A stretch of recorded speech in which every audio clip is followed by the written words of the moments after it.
Hi student, मैं आज आपको 9th क्लास की स्पर्श का नेक्स्ट चैप्टर तुम कब जाओगे अतिथि समझाने जा रही हूँ। तुम कब जाओगे अतिथि शरद जोशी द्वारा लिखा गया एक व्यंग्य रचना है।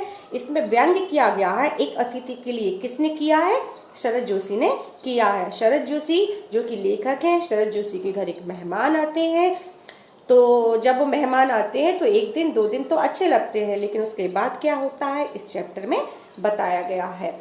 शरद जोशी के घर एक मेहमान आता है तो पहले दिन आता है तो उसका आदर सत्कार बहुत अच्छे तरीके से किया जाता है। उसकी पत्नी और वो दोनों ही उसका बहुत ही अच्छे तरीके से स्वागत करते हैं। उसके लिए बहुत ही अच्छा भोजन बनाते हैं, खिलाते हैं, अच्छी अच्छी बातें करते हैं।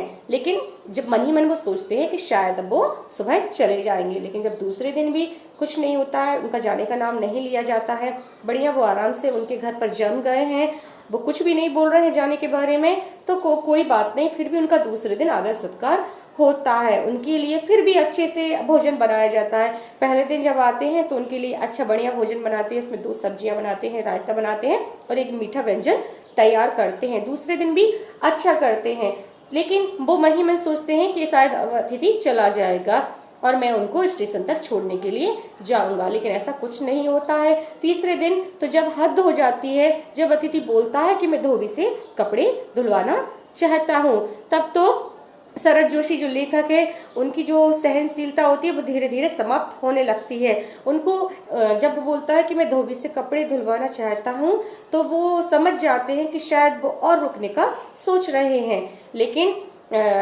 वो उनको लगता है कि अब ये चला जाए, क्योंकि अब मैं इसको बर्दाश्त नहीं कर सकता हूँ। फिर उसके बाद क्या होता है, तीसरे दिन के बाद जब चौथे दिन आता है, धोबी से कपड़े धुलकर आ जाते हैं, तो उनको लगता है कि अब ये चला जाए, अब ये चला जाए, लेकिन वो फिर भी जाने का नाम नहीं लेता है। तो पत्नी को भी बहुत गुस्सा आने, शरद जोशी की जो पत्नी है उनको भी बहुत गुस्सा आने लगती है। वो कहती है कि मैं आज अच्छा भोजन नहीं बनाऊंगी, मैं तो आज खिचड़ी बनाऊंगी। तो वो बोलती है खिचड़ी, मैं तो सोचता हूँ कि आज उपवासी कर लूं तो वो भी रहेंगे, पर ऐसा कुछ नहीं होता है। लेकिन उनको कोई फर्क नहीं पड़ता है। तब लेखक सोचते हैं, मनी मन बोलते हैं, ए अतिथि तुम यहाँ से चले जाओ। अतिथि मतलब होता है बेटा मेहमान। तुम यहाँ से चले जाओ वरना मेरी सहनशीलता समाप्त हो जाएगी। तुम यहाँ पर जाने का नाम नहीं ले रहे हो। तुम्हारे इस तरह से रहने से मेरा तो बटुआ भी कांप गया है। बटुआ कांप गया मतलब मेरे बटुए से पैसे धीरे धीरे निकलने लगे हैं, मतलब मेरा बटुआ कांप गया है। मेरे घर की जो स्वीटनेस है वो समाप्त हो गई है। स्वीटनेस मतलब जब घर के ही सदस्य घर में रहते हैं तो वो स्वीट होम होता है, लेकिन जब कोई और आकर रहने लगता है तो उसकी स्वीटनेस समाप्त होने लगती है। तो बोला कि तुम्हारे आने से मेरे घर की स्वीटनेस धीरे धीरे समाप्त हो गई है। देवता अतिथि ज्यादा दिन तक किसी के घर रहे तो फिर देवता जैसा नहीं लगता है। क्यों? अतिथि को हम देवता मानते हैं, तो वो यही कह रहा है कि अतिथि जब थोड़े दिन रहता है तो देवता जैसा लगता है, लेकिन जब ज्यादा दिन तक रहने लगता है तो वो राक्षस जैसा लगने लगता है। और वो कह रहा है कि तुम भली देवता हो, लेकिन मैं तो मनुष्य हूँ ना, और मनुष्य और देवता कभी भी इतने दिन तक एक साथ नहीं रह सकते। गणेश जी भी आते हैं, वो भी 10 दिन तक रहकर उनको भी हम विसर्जन कर देते हैं। तो तुम क्यों यहाँ पर जम गए हो, टिक गए हो? तुम क्यों वापस जाने का नाम नहीं ले रहे हो? वो कह रहा है कि तुम अपने आप चले जाओ वरना मैं तुम्हें गेट आउट कह दूंगा और मैं कुछ भी नहीं सोचूंगा।